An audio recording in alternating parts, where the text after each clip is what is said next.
పీకిస్తున్నారు. మరి ఇప్పుడు ఇవాళ జగన్ ఏం చేశాడు? ఏమీ పీకలేదు. ఈ 3 సంవత్సరాలు, ఈ 5 సంవత్సరాలు, 3 సంవత్సరాలు రాజధాని రాజధాని అంటూ సమయం గడిపేశాడు. దాని తర్వాత నవరత్నాలంటూ ఈ యొక్క బయట అప్పులు చేసి ఈ నవరత్నాన్ని తీసుకొని మన భుజాల మీద పడేశాడు ఈయన. అంటే ఏమవుతుంది రేపు నవరత్నాలు? ఇవాళ 10 లక్షల కోట్ల రూపాయలు అప్పు అంటే ఎవడు తీరుస్తాడు? ఇవాళ ఆడవాళ్లు నేను ఎంతో మోసం చేస్తున్నాడు ఆయన. ఏదో బట్టలు వస్తే మీ ఖాతాలో డబ్బు పడుతుంది అన్నాడు. ముందేమో ప్రతి పిల్లలు ఎంతమంది ఉంటే ప్రతి పిల్లాడి పేరు మీద, ప్రతి ఆడపిల్ల పేరు మీద కూడా 15,000 రూపాయలు అన్నాడు. చివరికి ఒక బిడ్డకి ఇస్తున్నాడు. మరి అది ఎంత? 2,50,00,000 కోట్ల రూపాయలు. మరి మిగతా 10 లక్షల కోట్ల రూపాయలు ఏమైందంటో మీరందరూ అడగాలి ఏమైందని. మాట తప్పనంటూ మంట పెట్టేశాడు రాష్ట్రానికి. అంటే మడమ తిప్పనంటూ మెడలు విరిచేస్తున్నాడు. అలాగే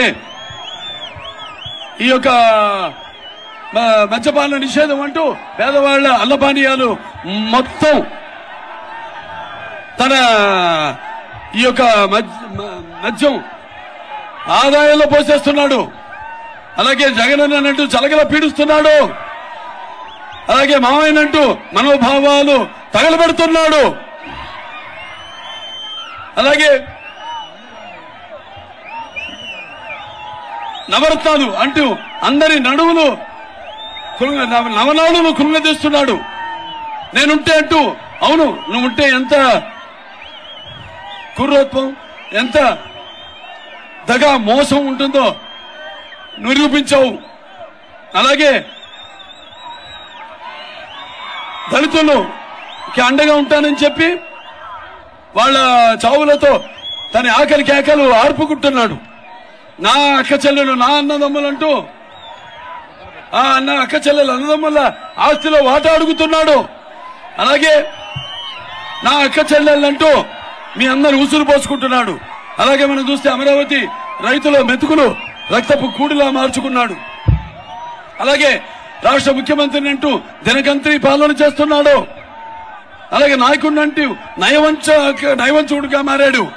అలాగే ఋషికొండ విశాఖపట్నంలో దాన్ని తవ్వి తవ్వి తన కండకావరం ఎంత ముదిరిపోయిందో చూపిస్తున్నాడు ఈ జగన్. కాబట్టి మీరంతా చాలా అప్రమత్తంగా ఉండాలి.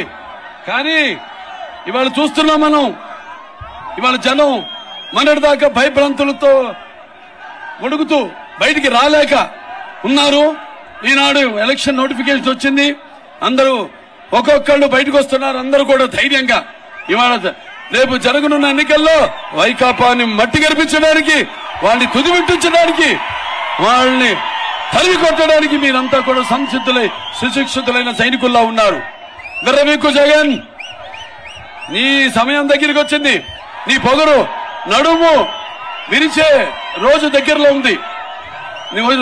నీ అహంకార నరాలు తెగిపడే సమయం వచ్చింది.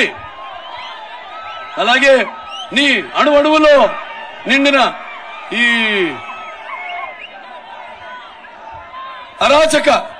అరాచకం అంతమైపోయే ఈ ఎన్నికల యుద్ధం మొదలైంది.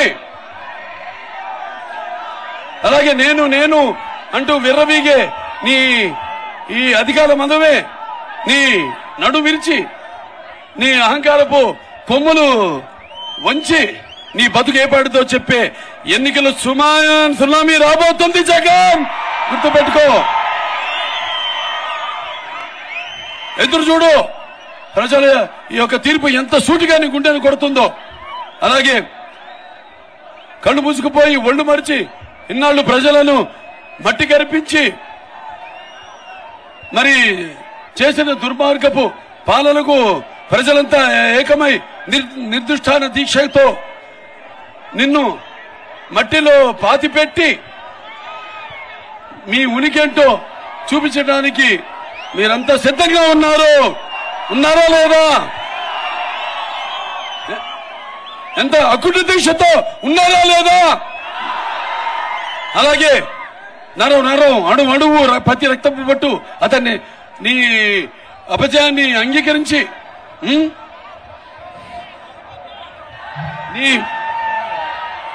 నీకు సమాధానం చెప్పే రోజు దగ్గరలో ఉంది. కాబట్టి మీరందరూ గుర్తుపెట్టుకోండి, ఇవాళ మన తెలుగుదేశం పార్టీ అధికారంలో ఉన్నప్పుడు రాయలసీమను రాయలసీమగా చేసింది. తెలుగుదేశం అధికారంలో ఉన్నప్పుడు మరి వీళ్ళు చేసింది ఏంటి? ఈ రాయలసీమను నెత్తురు మరకలుగా చేసింది వైకాపా ప్రభుత్వం. అలాగే తెలుగుదేశం పార్టీ అధికారంలో ఉన్నప్పుడు మరి పగల సెగలను చల్లార్చి శాంతికి నికేతనంగా చేసింది అదే వైకాపా వాళ్ళేమో ఈ యొక్క కత్తుల మొనలపై రక్తం చిందించింది. అలాగే తెలుగుదేశం పార్టీ అధికారంలో ఉన్నప్పుడు కాలువల్లో కృష్ణమ్మను ప్రవహింపజేసి బీటలు బారిన ఈ యొక్క రాయలసీమ బీడు భూములను సస్యశామనం చేస్తే ఈ వైకాపా వాళ్ళు ముఠాకక్షలను పెంచి పోషించి ఈ యొక్క కాలువల్లో రక్త సముద్రాన్ని ప్రవహింపజేస్తున్నారని మీ అందరికీ తెలియజేసుకుంటున్నాను.